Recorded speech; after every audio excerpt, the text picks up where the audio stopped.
So hello everyone. So now we are going to do a very important chapter, that is audit committee and corporate governance, right? So audit committee and corporate governance is a very important topic for your exams, and if you are from new syllabus, this topic is there in your law paper as well, right? If you are from new syllabus, this topic is there in your law paper as well, it is there in your audit paper as well, and if you are from old syllabus, then this topic is there only in your audit syllabus. In audit, we call the chapter as Audit Committee and Corporate Governance, and in law, we call the same chapter as SEBI Loader Regulations.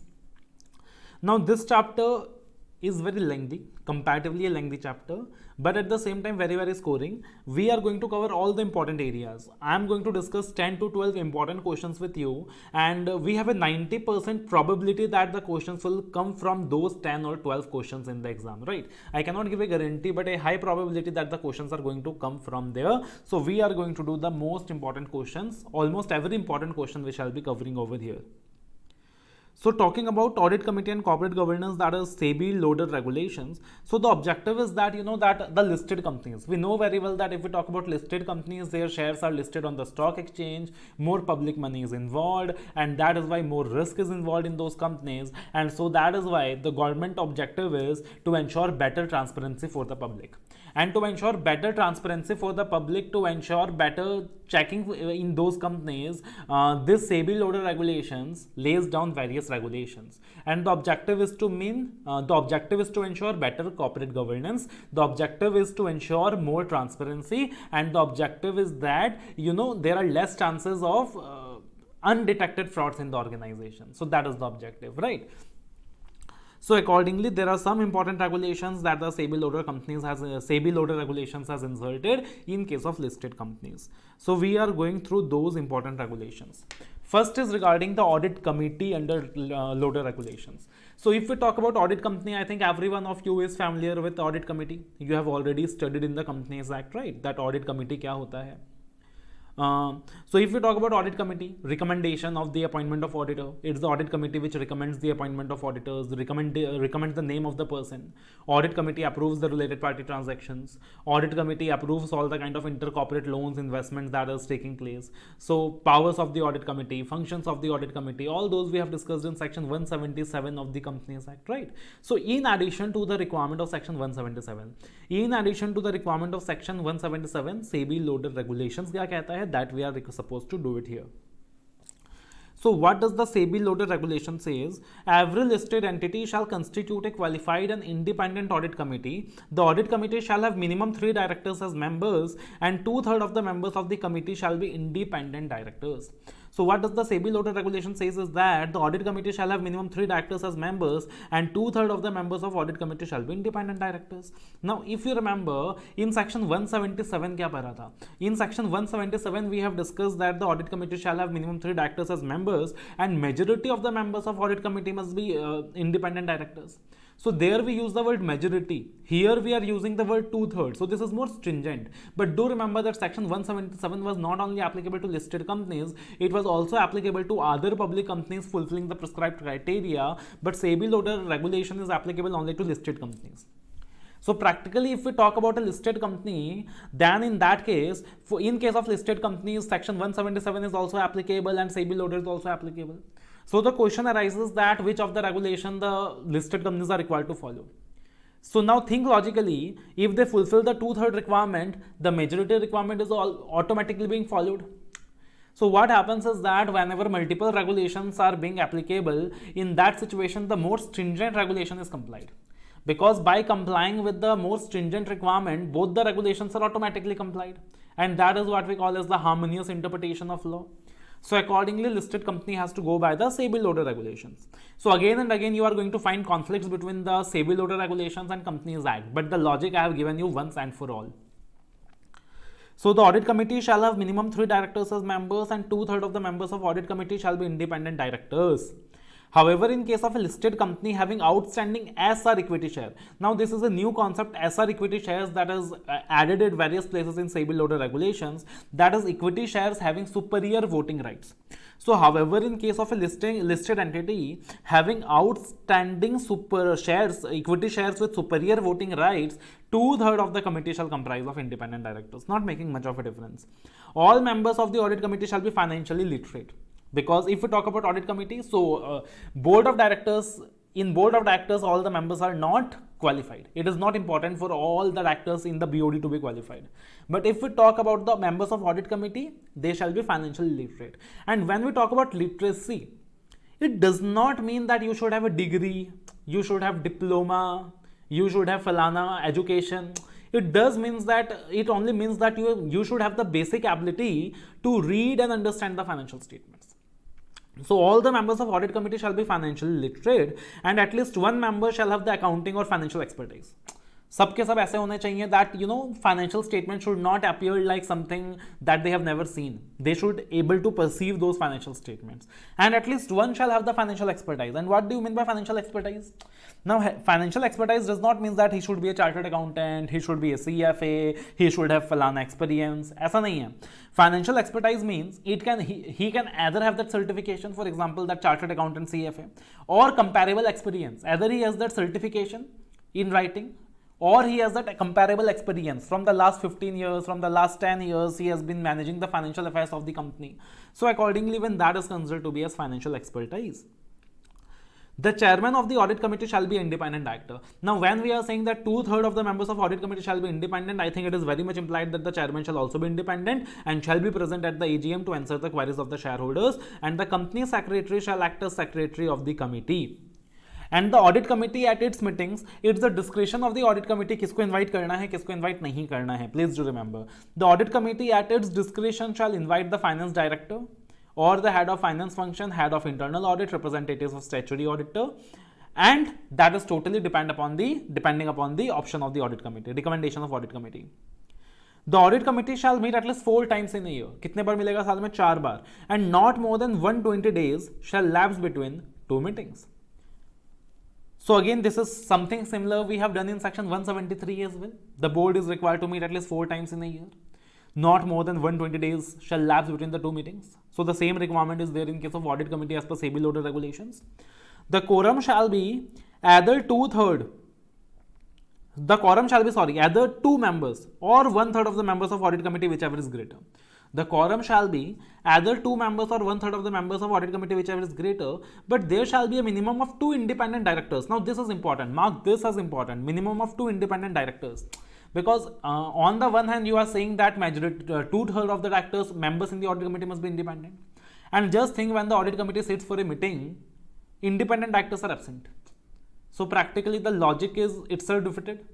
So that is why what they are saying is that in the quorum requirements, at least 2 independent directors must always be present in the meetings of the audit committee. So if I am the examiner, I will try to make a question on this very scenario. After that, the next important regulation that we are going to say is obligations of directors and senior management as per SEBI loaded regulations. What are the obligations of directors and senior management as per SEBI loaded regulations? So regulation 17, 25, 26, at various places we see various obligations of directors and senior management which we have combined here. Right. So just think differently. Obligation of director, obligation of senior management. Think differently. Board का obligation क्या होगा? As an individual director, उसका obligation क्या होगा? Think differently. It will be easy for you to remember. So first of all, we are talking about board. Then we'll be talking about the individual director. So the obligation for board. The board shall meet at least 4 times a year, and the maximum time gap of 120 days between 2 meetings. I think you know that already. The board shall periodically review the compliance report, that is the compliance of laws and regulations. Senior management shall make disclosures to the board relating all the material, financial and commercial transactions. एक तरीके से director वाले category में भी आ सकता है. And the board shall make proper planning for ordinary succession of appointment. That suppose now if Mr. Ratan Tata is the chairman, after Ratan Tata, who is going to be the chairman? Just taking an example. So there should be a proper planning for the ordinary succession of appointment. So this was regarding board. If we think from the angle of board, that is, the board shall meet at least 4 times in a year with a maximum time gap of 120 days. The board shall periodically review the compliance reports and proper planning for ordinary succession of appointment. If we think from the angle of director, So what it is given is that all the non-executive directors, they should disclose their shareholding prior to their appointment, because non-executive directors means normally the independent directors, right, who are not the full-time employees. So they should disclose their shareholding. Maybe suppose if they already have shareholdings in the company, the members will not appoint them. Might be. Similarly, the senior management shall make proper disclosures to the board. Suppose whenever a meeting is taking place, then the senior management should make proper disclosure to the board कि भैया in this very company I have a financial interest, so that उनको पता रहे कि okay, in this very company the फलाना director, the senior management has so and so interest. And the most important point, a director shall not be a member in more than 10 committees or act as a chairman in more than 5 committees. A director shall not be a member in more than 10 committees or act as a chairman in more than 5 committees across all listed entities in which he is a director. So this is important. A director shall not be a member in more than 10 committees or act as a chairman in more than 5 committees. And as an auditor, what is the auditor's obligation? That also I have mentioned in bracket. For example, to verify the number of meetings taken place, the auditor can verify the same from the minutes book. To check whether the director is not a member in more than 10 committees or a chairman in more than 5 committees, he can obtain a declaration from the director regarding the same. To ensure that the board has periodically reviewed the compliance reports, the auditor shall consider Asset 250. The next regulation, mark it very, very important for your exam, subsidiary of listed entity. Subsidiary of listed entity. Now, this is regulation 24. Although normally I don't advise you to learn the regulation numbers, but for the purpose of this very regulation, I will advise you that learn this regulation number, regulation 24, subsidiary of listed entity. Right. Now, before starting with this regulation, we have to know one important definition. What is a material subsidiary? क्या याद रखना है आपको? What is a material subsidiary? So, if I talk about what is a material subsidiary, any subsidiary, you know, वो subsidiary इतना material है that out of the total consolidated net worth of the company, 20% of the consolidated net worth belongs to the subsidiary. Or 20% of the income, consolidated income, is generated from that subsidiary. So if a company has a total income of 100 CR, that subsidiary itself generates income of more than 20 CR. If a company has a total net worth of more than 100 crores, that subsidiary itself generates income of more than 20 CR. That is what we call a material subsidiary. Now, do remember one very important thing. Regulation 16 talks about the general definition of material subsidiary, and in Regulation 16 there is an amendment. Regulation 16 में एक amendment है, वो जो 20% उसको 10% कर दिया. So Regulation 16 says that material subsidiary means a subsidiary which is constituting more than 10% of the income or 10% of the net worth. So that 20% has become 10% for the purpose of Regulation 16. But if I talk about Regulation 24, they have mentioned that notwithstanding anything contained in Regulation 16, material subsidiary means a subsidiary. Material subsidiary means a subsidiary that exceeds 20% of consolidated net worth or 20% of consolidated income. So for the purpose of Regulation 24, the percentage is still 20. Even I was confused in this. Even I got confused in this, and actually I changed the notes. I made it from 20 to 10. But this will be 20%. But do remember, only for the purpose of this clause, this will be 20%. Please make a correction in the notes as well. For the purpose of general discussion, material subsidiary means वो subsidiary जो 10% of net worth constitute करता है, 10% of income constitute करता है. But for the purpose of Regulation 24, it is still 20%. So be very, very careful. That is what we call a material subsidiary. Now that material subsidiary may be a listed subsidiary, it may be unlisted subsidiaries, though that is a different thing. Now, there are various regulations in the subsidiary of listed entity, Regulation 24. I am discussing the most important regulations with you. Most important. That is the last two clauses. Very, very important for your exam. A listed entity shall not dispose of the shares in its material subsidiary. क्या बोला है? A listed entity shall not dispose the shares in its material subsidiary without passing a special resolution, or under a scheme of compromise arrangement, or under a scheme of insolvency and bankruptcy code. ध्यान से सुनना. A listed company shall not dispose its shares. A listed company shall not dispose its share except without passing a special resolution or under a scheme of operation mismanagement or under a resolution plan that is approved under the IBC code. अगर उस disposal की वजह से इतना impact आने वाला है that disposal of share is going to create such a metal impact that the share holding of the metal subsidiary will cease to be less than 50%. Ultimately subsidiary का डेफिनेशन क्या होता है that you are having more than 50% control. But because of the disposal of shares, the shareholding is going to get reduced below the 50%. So that is a major disposal, right?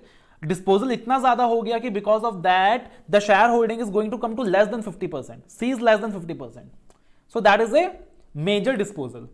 So for such major disposal, either special resolution must be passed, or it must be done under a scheme of compromise arrangement, that is relief provided by the tribunal, or that must be done as a part of a resolution plan under the insolvency bankruptcy code. So this is one of the important points as regard to this very regulation. The next point, similarly बोला गया है that if the company is selling, disposing or leasing of the assets of its material subsidiary, if the company is selling, disposing and leasing of the assets of the metal subsidiary amounting to more than 20% of the assets of metal subsidiary. First of all, it is clear what is a metal subsidiary. Now let us say metal subsidiary has a total assets of 100 CR, 20 CR से ज़्यादा का asset sale कर दिया, it has been sold or disposed or given on lease, amounting to more than 20% during the financial year. So in that situation, either special resolution must be passed, or that must be done under a scheme of compromise arrangement, or that must be as a part of duly approved resolution under the insolvency bankruptcy code, right? That sentence is not given in this very clause, but please insert it here itself, here also. That is or under a resolution approved under the insolvency bankruptcy code. एक resolution plan बनाया professional ने in the IBC code, and as a part of the resolution it is suggested that okay, metal subsidiary का share dispose of करना पड़ेगा, या more than 20% of the assets we have to sell. So in that situation we don't need to pass SR. Under a scheme of compromise arrangement, that it is decided that we have to dispose of the shares of the metal subsidiary or more than 20% of the assets, then SR is not to be passed. But otherwise, if these limits are exceeding, SR is to be passed. I hope it is clear, right? So a listed company shall not dispose of share in the metal subsidiary resulting in reduction of shareholding to less than 50% or cease the exercise of control over the subsidiary without passing SR in its general meeting. But exception क्या है? That is under the scheme of divestment, a scheme of compromise arrangement or resolution plan approved by the IBC. And similarly, selling, disposing or leasing of assets more than 20% of the assets of the metal subsidiary on aggregate basis during the financial year. So please mark the words on aggregate basis during the financial year. थोड़ा dispose करेंगे, then also the aggregate will be seen. So these two are the important regulations. बाकी easy है. At least one independent director on the board of director of listed entity shall be a director on the board of director of the unlisted metal subsidiary, incorporated in India or not. So this was the addition recently. At least one independent director on the board of director of the listed entity shall be a director on the board of director of unlisted metal subsidiary, whether that is incorporated in India or whether that is incorporated outside India. If you have some of the old notes, you might see that it is written incorporated in India. So all note is a recent insertion. The audit committee of the listed entity shall also review the financial statements, the investments of the unlisted subsidiary, because the listed entity will have the audit committee, the unlisted subsidiary will not have the audit committee. So that is why the listed entity audit committee will review the financial statements and the investments of the unlisted subsidiary. Then we have a regulation of code of conduct. Very small regulation, simple regulation, but the question may come, right? Code of conduct. You know what is code of conduct? जैसे कि we study the code of conduct for the chartered accountants. We have a separate chapter for it, the code of ethics. Similarly, SEBI order regulation says that the board of director should prepare code of conduct for all the board members. Some code of conduct, for example, you will not be sharing the confidential information of the entity. Your behavior in the organization must be so and so. You must comply with the following duties. You have the following rights. So all those code of conduct must be fixed. So what the regulation says is that the board shall lay a proper code of conduct for all the board members and senior management of the listed entity. Code of conduct बनाना होगा. सिर्फ बनाने से होगा या communicate भी करना पड़ेगा? Communicate भी करना पड़ेगा. So code of conduct must be communicated to the directors. कैसे communicate करेंगे? By posting on the website of the company. So code of conduct framed, posted on the website. Is that enough? No. All the board members and the senior management personnel shall affirm with the code of conduct. उनको code of conduct comply करना पड़ेगा. So the board shall lay down a code of conduct for all the board members and senior management, right? And then code of conduct shall be posted on the website. The board shall affirm the compliance of the code of conduct, and this code of conduct shall also incorporate the duties of independent director. So these are the points that you have to remember.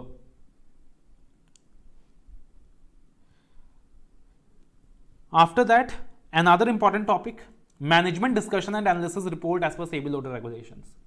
Management discussion and analysis report as per SEBI loader regulations. So what is this management discussion and analysis report?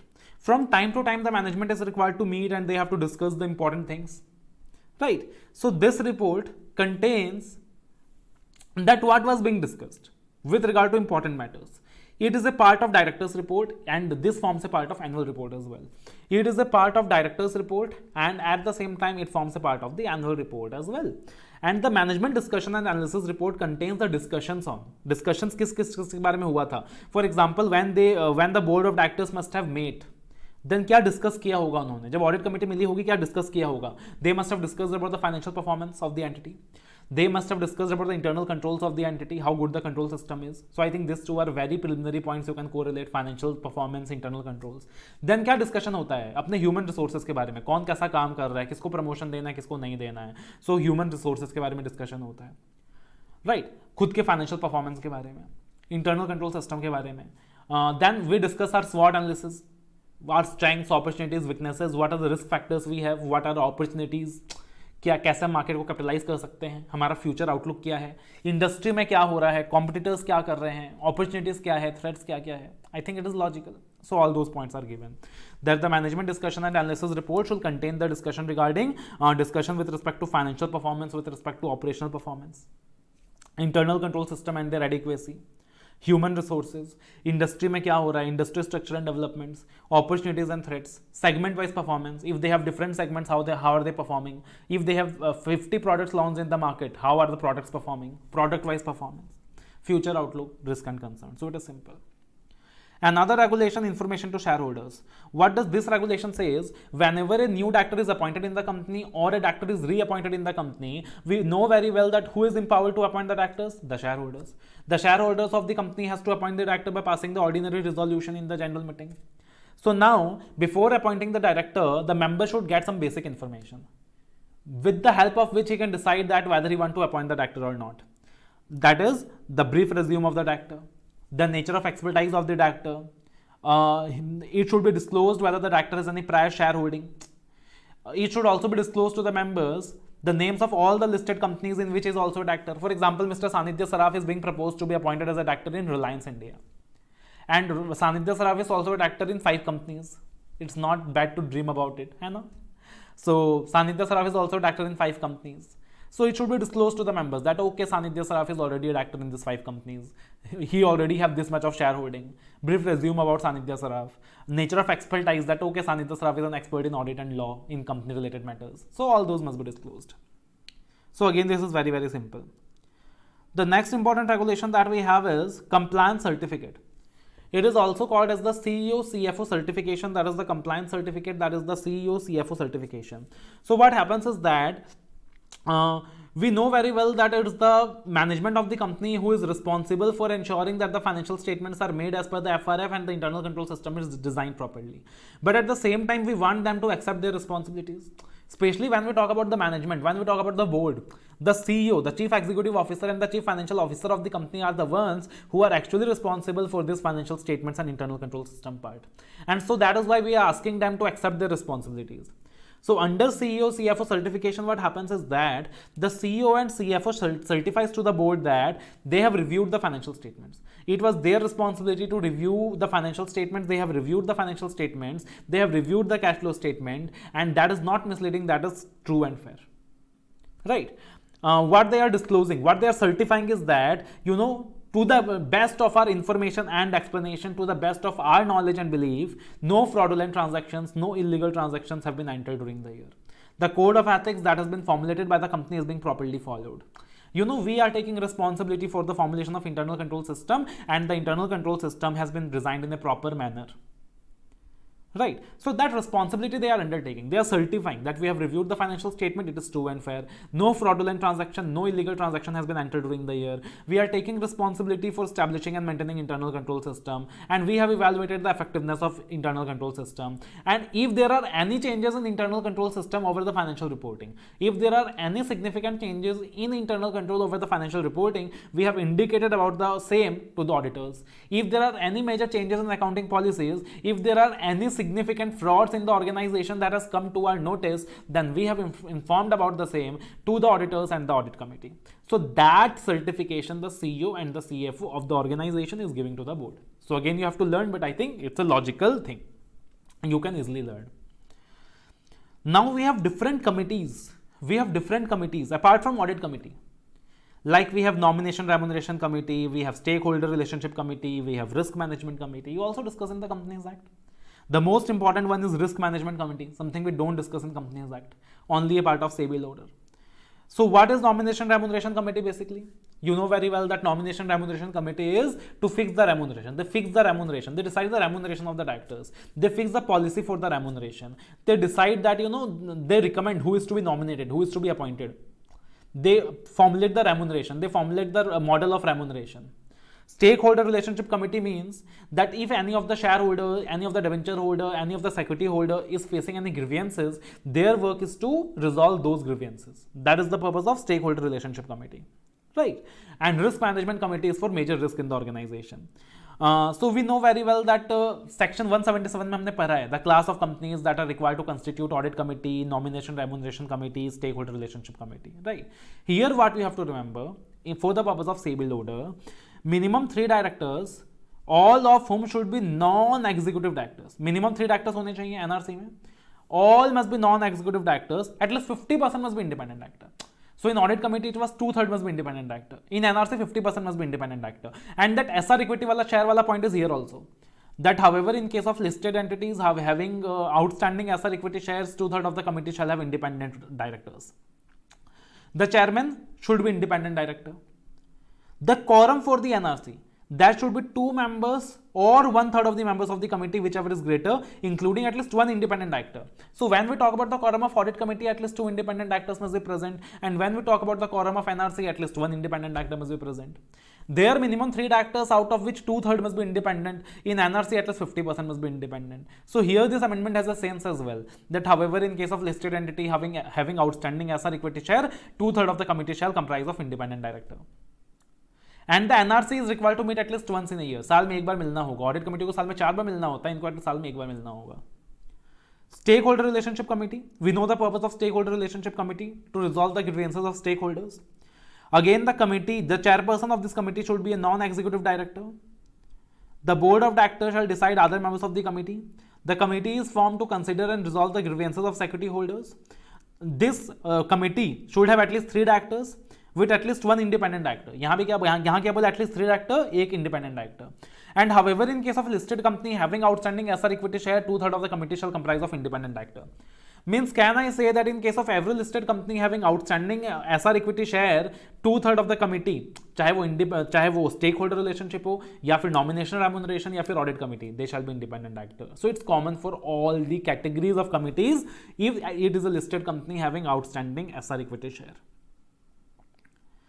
The chairperson of the stakeholder relationship shall be present at the AGM to answer the queries of the stakeholders, and the stakeholder relationship committee shall meet at least once in a year. जो stakeholder relationship committee होगा ये भी साल में एक बार मिलेगा. तो stakeholder relationship committee once in a year. Then we have risk management committee once in a year. We have nomination remuneration committee once in a year. We have audit committee 4 times in a year. Risk management committee. तो again risk management committee के case में the important thing that you have to remember is the provision of risk management committee, the provision of this regulation, this is applicable only to the top 500 listed entities of this country. If we talk about NRC, it is applicable to a quite large number of companies in India. If I talk about stakeholder relationship, applicable to a quite large number of companies in India, similarly about audit committee. But if we talk about risk management committee, the provisions of this regulations shall be applicable to the top 500 listed entities. determined on the basis of market capitalization as at the end of the immediately previous financial year. And this committee shall meet at least once in a year. So these are the different committees. Again, question can come from this. Then another important area from where the question can be asked, adverse or qualified statement. When the auditor is required to give a adverse or qualified statement in respect of the requirements of corporate governance under this chapter. So practically, if we talk about in the standards also, when we give a qualified adverse statement, when there is a non-compliance. Similarly, when the adverse or qualified statement will be given when there is a non-compliance, when the requirements are not being complied. For example, there was a requirement to set up a qualified and independent audit committee. If that committee is not set up, adverse or qualified report must be given. Chairman of the audit committee must be independent director. If that requirement is not complied with, adverse or qualified statement must be given. Audit committee is required to meet at least 4 times in a year. If that requirement is not being complied with, again qualified adverse report must be given. The time gap between 2 board meetings is more than one, should be not be more than 120 days. If that time gap is more than 120 days, again adverse or qualified statement must be given.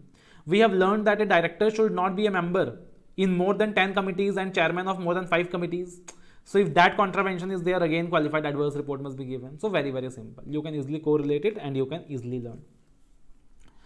The next important question, review of information by audit committee. Review of information by audit committee. The audit committee is required to mandatorily review the sum of the information as per SEBI audit regulation.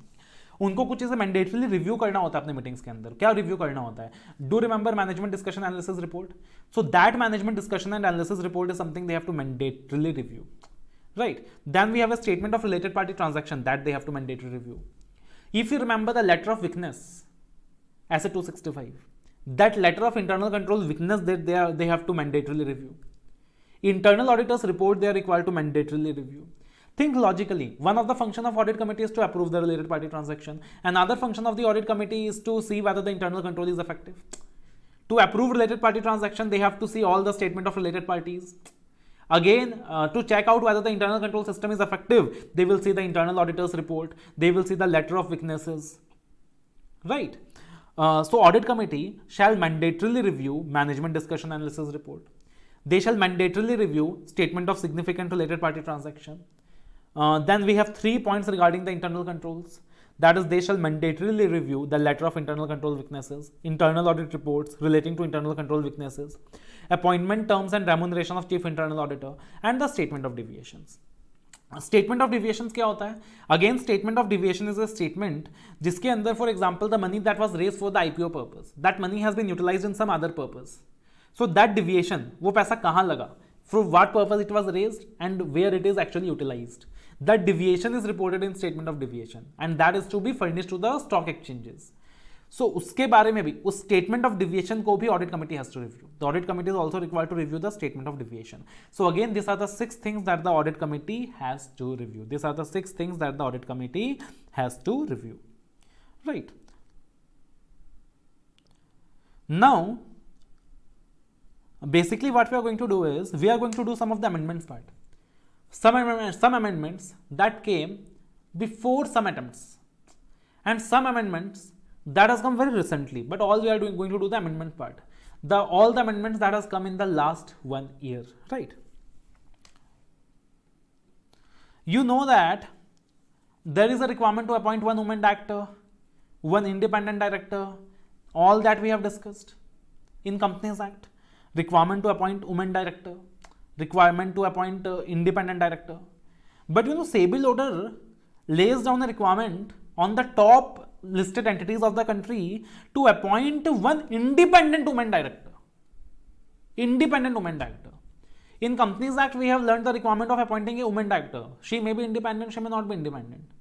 But SEBI order imposes a regulation that the top companies of the globe, the top companies of the country, the top companies of the country, the top listed entities, they are required to appoint 1 independent woman director.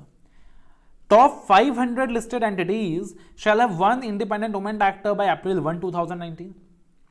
And the top 1000 listed entities shall have 1 independent woman director by April 1, 2020. Right. So that is one of the change, one of the new addition. Similarly, if you remember, there was a requirement In case of section 149, to appoint minimum 2 directors in case of private company, 3 directors in case of public company. याद है? See, I have drawn a diagram. Section 149 read with SEBI loader. Unlisted plus listed company, the requirement in general was 2 companies in case of private, 2 directors in case of private, 3 in case of public. Listed company के case में now SEBI loader says the requirement is 6. They have to appoint at least 6 independent directors. Now this requirement to appoint at least 6 directors, not independent, sorry. This requirement to appoint at least 6 directors is applicable for the top 1000 listed entities with effect from 1/4/2019, and it is applicable for the top 2000 listed entities with effect from 1st of April 2020. So again you have to memorize, but something very important. Section 149 read with SEBI loader. Right, as per section 149, they have to appoint at least 2 directors in case of private companies, 3 in case of public company, and as per the SEBI loader, at least 6 directors. With effect from 1/4/2019, this requirement is applicable to the top 1000 listed entities, and with effect from 1st of April 2020, this requirement is applicable to the top 2000 listed entities. Similarly, requirement to appoint 1 woman director. Section 149 says that every listed company and the other companies that are being specified, they are required to appoint 1 woman director, but no requirement to be independent. But SEBI loader says that requirement of woman director to be independent. With respect to 1/4/2019, the requirement is applicable to the top 500 listed entities, and with respect to 1/4/2020, this requirement is applicable to the top 1000 listed entities. Similarly, maximum number of directorship. If you remember, maximum number of directorship, section 165 says 20. You can be a director in maximum 20 companies, but SEBI loader makes it more stringent. So कम कर दिया. बोला with effect from 1/4/2019, if you are a director of the listed company, you can be a director in maximum 8 companies. And with effect from 1/4/2020 और भी कम कर दिया. You can be a director in maximum 7 companies. So 165 में 20 था. As per SEBI loader, the limit is reduced to 8 with effect from 1/4/2019 and 7 with effect from 1/4/2020. So these are some of the important changes. You can just pause the video and you can note it down.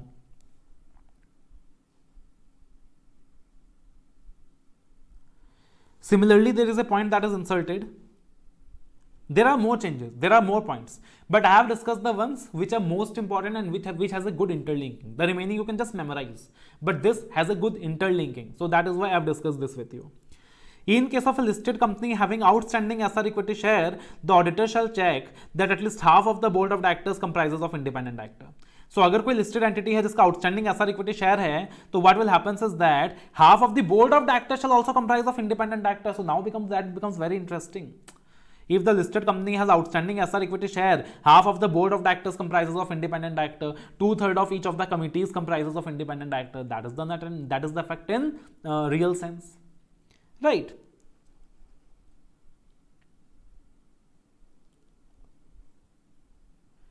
A person shall not serve as an independent director in more than 7 listed entities. This is also very important. A person shall not serve as independent directors in more than 7 listed entities. आप maximum कितने companies में independent director बन सकते हो? 7 listed entities में आप maximum क्या बन सकते हो? इंडिपेंडेंट डायरेक्टर बन सकते हो.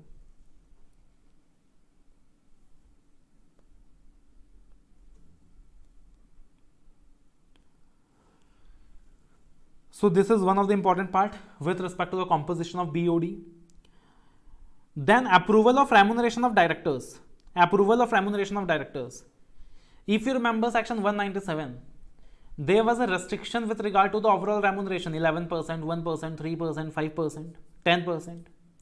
Right? But in addition to that, SEBI loader regulation imposes certain restrictions with regard to remuneration of directors.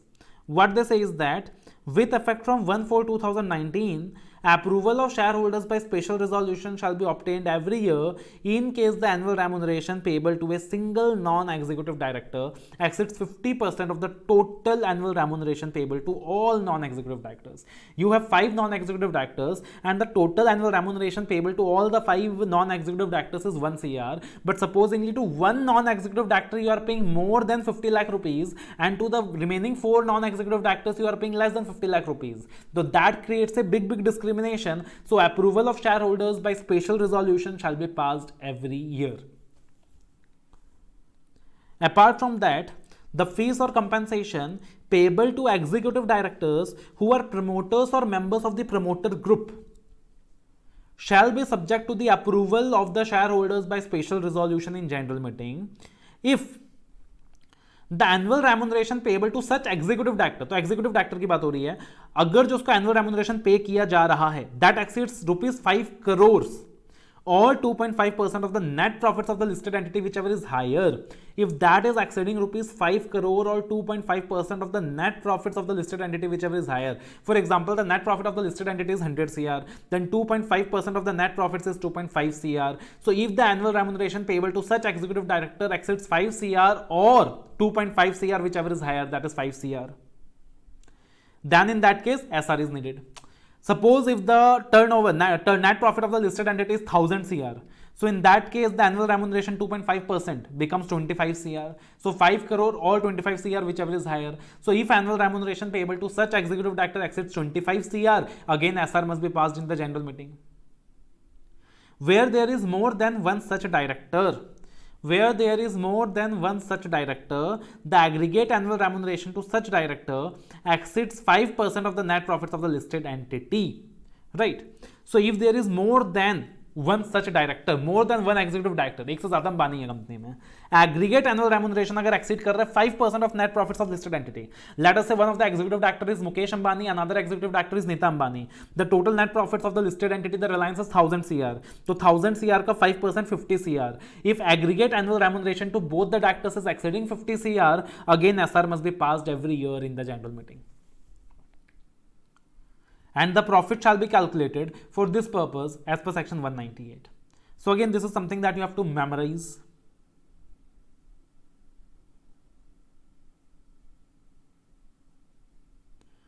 Right. For the quorum requirement, again you have to remember something. Obligations with respect to employees including senior management, KMPs, directors and promoters. The board shall meet at least 4 times a year with a maximum time gap of 120 days between 2 meetings. This we have done. The quorum for every meeting of the board of directors of the top 1000 listed entities with effect from April 1, 2019 and of the top 2000 listed entities with effect from April 1, 2020 shall be 1/3 of the total strength or 3 directors whichever is higher, including 1 independent director. So again, the quorum requirement has been made more stringent. What they say is the quorum requirement shall be 1/3 of total strength or 3 directors whichever is higher and including 1 independent director. So even in the board meetings, they have laid down this requirement of at least 1 independent director, and this will be applicable for top 1000 listed entities with effect from April 1, 2019 and top 2000 listed entities with effect from April 1, 2020. And this top 500, top 1000, top 1500, top 2000, these are always to be seen depending on the market capitalization at the end of the immediately previous financial year, where it is to be seen at the end of the immediate previous financial year, right? Now one more amendment that you need to know, for that I'll be taking you to the RTP. RTP May 2020, that one amendment that has recently come in RTP May 2020 in this chapter. Rather what I've done is that, I have made a chart for you. So now you just refer this chart. I have incorporated the amendments of the RTP in a nutshell in this chart. This is about, suppose we are talking about listed entities plus its material subsidiaries. Please incorporate the chart in the copy simultaneously. We are talking about listed entities plus its material subsidiaries, right? Suppose the auditor resigns.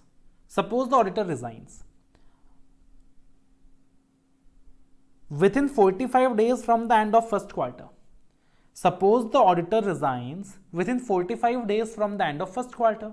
When the first quarter will end? 30th June, April to June, then July to September, then October to December, and then January to March. That is how the quarters will go.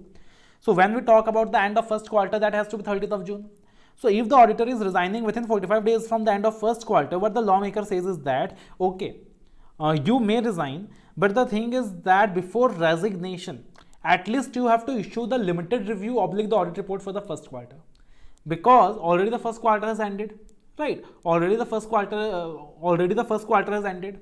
So at least you release the report for the first quarter, because it is very difficult for someone new to come in and release that report. So if you have resigned within 45 days from the end of first quarter, that is within 45 days from 30th June. issue the limited review report oblique the audit report for the first quarter. But if you have resigned after 45 days from the end of first quarter, after 45 days, बहुत delay कर दी है. Now you also has to release the limited review oblique the audit review report for the second quarter as well. Not only the first quarter but for the second quarter as well. You have to release that report as well. So if you are resigning within 45 days from the end of first quarter, then issue the limited review oblique the audit report for the first quarter. But if you are resigning after 45 days from the end of first quarter, then you have to issue the limited review oblique the audit report for the first as well as the second quarter. And the third case is that, let us say the auditor has already signed the report for the first three quarters, first three quarters. And he is resigning after signing the report for the first three quarters. So bhaiya, when you have signed the report for the first three quarters, it is very difficult for the new auditor to come in and sign the report for the fourth quarter and release the audit report for that financial year, because he has to conduct all that examination once again. So what they are saying is that if you have already signed the report for the first three quarters, then before resigning, you not only have to issue the report for the fourth quarter as well, you have to release the report for the fourth quarter as well, but also you have to release the audit report for the relevant financial year. Why this provision is inserted? Because auditors used to resign, and they used to resign and go without releasing the report, and it used to be very difficult when the new auditors will be appointed, when the report will be released, and companies were caught in non-compliances. So that is why this provision has been inserted, right? That is why this provision has been inserted, that in case of listed entities and its material subsidiaries, if the auditor is resigning within 45 days from the end of first quarter, that is from 30th June, then the auditor has to issue the limited review oblique the audit report for the first quarter. If he is resigning after 45 days from the end of first quarter, then he is responsible for issuing the limited review oblique audit report not only for the first quarter but also for the second quarter. And if he has already signed his report for the first three quarters and then he is resigning, then what he has to do is he also has to release the report for the fourth quarter plus the audit report for the financial year as well. And during this process, one problem may be there, that since the auditor has told that I am resigning, management might not cooperate with the auditor. Management might not provide the information to the auditor. So this regulation also inserts a requirement upon the management that you also have to cooperate with the auditor, and you also have to provide relevant information in such respect to the auditor. So that is the obligation upon the management as well, right? So I believe it is clear. This is the requirement of a new circular that is released by SEBI in SEBI loader regulation, right? So when we are talking about resignation of auditor, the SEBI loader imposes certain reporting responsibilities. I think the logic is very, very clear that कब कौन से quarter का reports आपने release करना है before resignation, right? Apart from that, if you remember, section 140 subsection 2 imposes a obligation upon the auditor that if he is resigning, he has to inform about the resignation and the reason to the ROC and the board of director, right? So that was in section 140 subsection 2. Now, SEBI loader regulation also imposes certain requirement. What the SEBI loader regulation says is that suppose the auditor is resigning because of non-cooperation. Suppose the auditor is resigning because of non-cooperation, कि management cooperate नहीं कर रहा, information नहीं दे रहा, then such a serious issue, the auditor is not required to wait for the audit committee meetings. The normal situation is that the auditor will wait for the audit committee meetings and he will tell the audit committee what the problems he are facing. But if the matter is a serious one and he is thinking to resign because of that the management is non-cooperating, then in that situation, the auditor is not required to wait for the audit committee meetings. What he can do is, he shall straightforward report to the chairman of audit committee without waiting for the meetings of audit committee. So if he is resigning because of non-cooperation from the management, it's a serious issue of concern. In that situation, he should not wait for the meetings of audit committee and report to the chairman of audit committee, and should submit all the documents and specify the reason to the audit committee why he has to resign, right? So section 140 and SEBI loader has to be read together. In case of listed company, not only the auditor has to communicate about his resignation, but to the ROC and the board of directors as per 140 subsection 2. But at the same time, if he is resigning because of non-cooperation from the management, he don't have to wait for audit committee meetings, and he will report about the matter to the chairman of the audit committee. Now, audit committee is going to deliberate the matter and communicate its view to the management and the auditor. Audit committee क्या करेगा? The audit committee shall deliberate the matter and communicate its view to the auditors and management. And when the management has got the matter communicated from the audit committee, then the management is required to inform about the same in 24 hours to the stock exchange. जैसे ही management को पता चलेगा, further there is a obligation on management that management has to inform in 24 hours to the stock exchange. So this cycle goes on. Right. If the reason of resignation is non-cooperation, he has to inform the audit committee, chairman of audit committee. Audit committee will deliberate, will communicate its views to the management. Management will inform in 24 hours to the stock exchange. So this is the entire requirement of the circular. And do remember one more point. The requirements of the circular shall not be applicable. The requirement of the circular shall not be applicable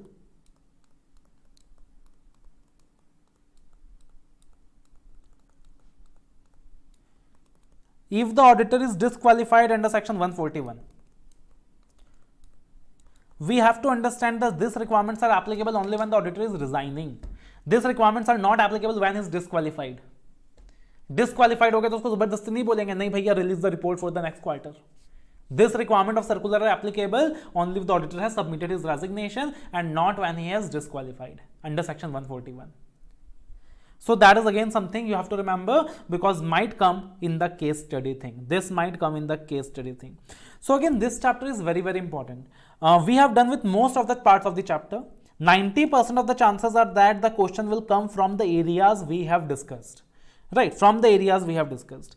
One more thing you refer is that in the first page I have given some quarterly compliances that the listed entity shall file with the recognized stock exchanges the following on quarterly basis. So this can come in MCQ.